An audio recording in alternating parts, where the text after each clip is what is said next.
Hi, എല്ലാവർക്കും നമസ്കാരം. നമുക്ക് ക്രിസ്മസിന് മുമ്പായിട്ടൊരു സാധാ ഒരു ഓർഡിനറി കേക്ക് ഉണ്ടാക്കി കാണിച്ചു തരാം. അതിന് ആവശ്യമുള്ള മൈദ, പിന്നെ ബട്ടർ, ഷുഗർ, ബേക്കിംഗ് പൗഡർ, അതിനാവശ്യമുള്ള ബേക്കിംഗ് സോഡ, വാനില എസൻസ്, മുട്ട. നമ്മളിപ്പോൾ എത്ര അതിന് ഓരോരോ ക്വാണ്ടിറ്റി അനുസരിച്ചിട്ട് പാല് നമ്മളിപ്പോൾ ഇവിടെ 3 മുട്ട എടുത്തിട്ടുണ്ട്. ഇതൊക്കെയാണ് ഇതിനുള്ള ആവശ്യം. ഇനിയിപ്പോൾ കാണിച്ചു തരാം. ഓക്കെ, ഇപ്പം നമ്മൾ പിന്നെ ഒന്നും ഒക്കെ എല്ലാം മിക്സിയിലാണ് കടിച്ചിട്ട് എടുക്കുന്നത്.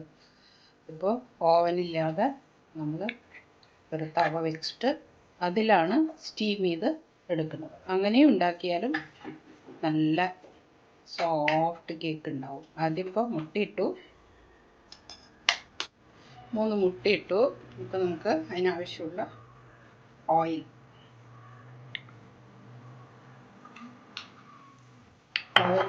പിന്നെ ഷുഗർ.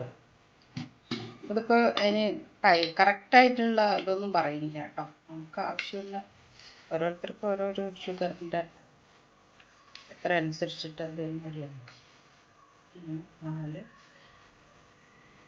5, 6.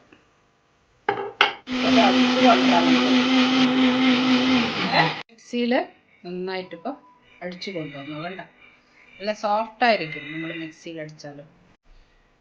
നമുക്ക് ബൗളിലിട്ടിട്ട് മൈദയും ബേക്കിംഗ് പൗഡർ, ബേക്കിംഗ് സോഡ എല്ലാം മിക്സ് ചെയ്യാം. ഇതപ്പോൾ കണ്ടൻസ്ഡ് മിൽക്കും ക്രീമും കൂടിയിട്ട് മിക്സ് ചെയ്തത്. അതിപ്പോൾ ഓപ്ഷനിലാണ് കേട്ടോ. നിങ്ങൾക്ക് ആവശ്യമുണ്ടെങ്കിൽ അപ്പോൾ ഒരു പ്രത്യേക ടേസ്റ്റ് കിട്ടും. അപ്പോൾ അതും ആഡ് ചെയ്യുന്നുണ്ട് കേട്ടോ. അതും ഇതപ്പോൾ അതിൽ ആഡ് ചെയ്യും. ഇനിയിപ്പോൾ ആവശ്യത്തിനുള്ള ബേക്കിംഗ് പൗഡർ ഒരു ടീസ്പൂണിന് 1/4 ഇട്ടു. പിന്നെ ബേക്കിംഗ് സോഡ അത് ഒരു പിഞ്ച്, ഒരു അത്ര വേണ്ട, 1/4 വേണ്ട, ഒരു 1/4 ഭാഗം. പിന്നെ വാനില എസൻസ്,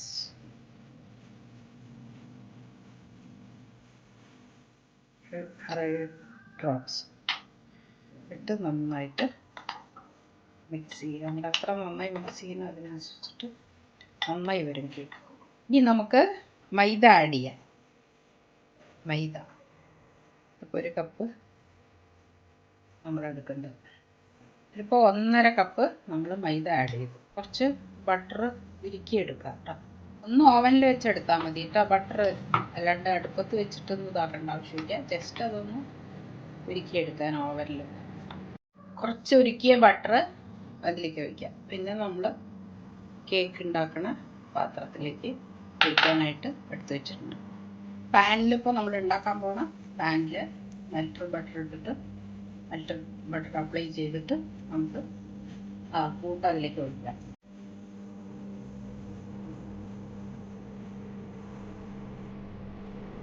ഇപ്പോൾ പാൻ വെച്ചിട്ടുണ്ട്. അത് നമ്മളൊന്ന് റീഹീറ്റ് ചെയ്ത് സ്റ്റാൻഡ് വെച്ച് ഒരു 10 മിനിറ്റ് പ്രീ ഹീറ്റ് ചെയ്യാൻ ലോ ഫ്ലെയിമിൽ മൂടി വെച്ചിട്ട് നമുക്ക് അതൊന്ന് പ്രീ ഹീറ്റ് ചെയ്തെടുക്കാം. അതിന് ശേഷം നമുക്ക് ഇത് വയ്ക്കാം. നമുക്ക് ഈ കൂട്ട് അതിലൊഴിച്ച് അതിലേക്ക് വയ്ക്കാം.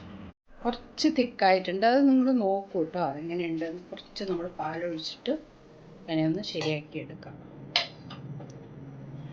ഇനിയിപ്പോൾ നമുക്ക് വെണ്ണ അപ്ലൈ ചെയ്ത് പിന്നെ കേക്കിൻ്റെ പാത്രത്തിലേക്ക് കൂട്ടൊഴിച്ച് ഒന്ന് തട്ടി കൊടുക്കണം കേട്ടോ. അത് എല്ലാ ഭാഗവും ഒരേമാതിരി വരാൻ വേണ്ടിയിട്ട്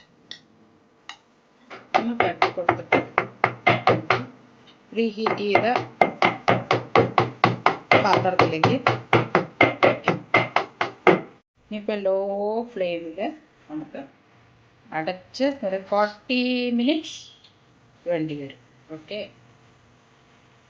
സോഫ്റ്റായിട്ട് തന്നെ ഓവൻ അല്ലാതെ തന്നെ കണ്ടു നല്ല അടിപൊളിയായിട്ട് കിട്ടി. എല്ലാവരും ഉണ്ടാക്കി നോക്കൂ. സബ്സ്ക്രൈബ് ചെയ്യൂ, ലൈക്ക് ചെയ്യൂ, ഷെയർ ചെയ്യൂ. Thank you so much.